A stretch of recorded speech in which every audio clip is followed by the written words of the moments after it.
O silêncio era a única companhia de Dilsandro, enquanto ele caminhava pela trilha escura. O farfalhar das folhas sob seus pés quebrando a monotonia da noite. A lanterna em sua mão lançava um círculo trêmulo de luz, revelando a densidade da floresta ao seu redor. Dilsandro, um homem pardo com feições marcadas pela preocupação, seguia em direção à antiga cabana de caça de seu avô, um lugar que sempre lhe transmitira uma estranha sensação de paz, mas que naquela noite parecia guardar um segredo sombrio. Ele havia se despedido de Vitor, seu amigo moreno de riso fácil, e de Eric, o inquieto parceiro de aventuras, poucas horas antes na cidade. Uma discussão boba sobre a rota mais rápida para a cabana os havia separado. Dilsandro, teimoso como sempre, insistira em seguir pela trilha antiga, enquanto os outros dois preferiram a estrada mais longa, porém menos traiçoeira. Agora, sozinho, ele começava a questionar sua decisão. Um arrepio percorreu sua espinha quando um galho estalou na distância. Ele parou, tentando identificar a origem do som, mas a floresta permaneceu em silêncio. Deve ser um animal, pensou, tentando acalmar o coração que batia descompassado. Ele apressou o passo, a cada sombra parecendo esconder algo. Foi então que ele o viu. No limite da luz de sua lanterna, uma figura esguia estava parada entre as árvores. Era um homem, Dilsandro presumiu, com um capuz verde de mangas curtas que obscurecia completamente seu rosto. O tecido parecia feito de uma fibra estranha, quase bioluminescente na escuridão. E o capuz, embora escondesse a face, parecia emanar uma aura de observação. Dilsandro congelou. A figura não se moveu, apenas o observava. Ele sentiu um frio gélido que não vinha do vento. "Quem é você?" Dilsandro perguntou, sua voz falhando. O encapuzado permaneceu imóvel, sem responder. O medo começou a se transformar em pânico. Dilsandro deu um passo para trás, depois outro, e começou a correr.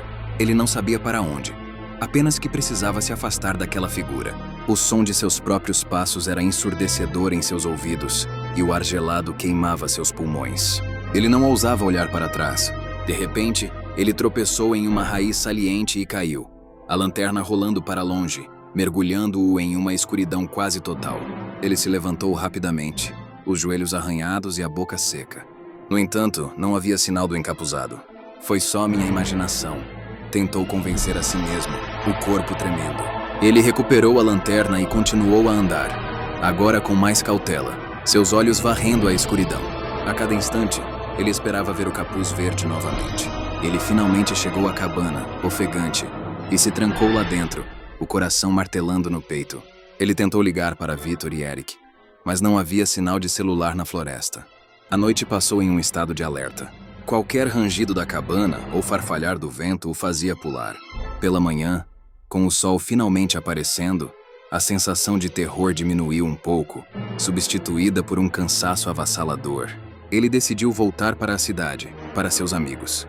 No caminho de volta, a floresta parecia diferente, menos ameaçadora, mas o rosto do encapuzado, ou a falta dele, permanecia em sua mente. Ao chegar na cidade, ele foi direto para a casa de Vitor. Bateu na porta, mas não houve resposta. Ele ligou, mas a chamada foi direto para a caixa postal. A mesma coisa aconteceu com Eric. Uma nova onda de pânico o atingiu. Onde eles estavam? Dilsandro foi até a delegacia e relatou o desaparecimento de seus amigos e o encontro com a figura encapuzada. O delegado ouviu com um ar de ceticismo, mas prometeu investigar. Os dias se transformaram em semanas. A busca pelos amigos de Dilsandro foi infrutífera. Ninguém os havia visto desde a noite em que se separaram. A figura encapuzada, para a polícia, era apenas um delírio do estresse e do cansaço. Mas Dilsandro sabia que era real. Ele começou a ter pesadelos, vendo o capuz verde em todos os lugares. Ele jurava sentir o olhar da figura mesmo quando estava sozinho em casa. Certa noite, enquanto Dilsandro folheava antigos álbuns de família na cabana, procurando algo que pudesse acalmar sua mente, ele encontrou uma fotografia gasta.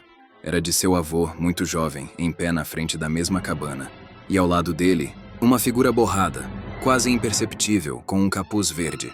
A imagem era antiga, amarelada pelo tempo, mas o capuz era inconfundível. O ar em seus pulmões pareceu rarear. O encapuzado não era uma ilusão. Ele estava ali há muito tempo. E talvez, pensou Dilsandro com um terror gelado, ele não estivesse apenas observando. Talvez ele estivesse esperando.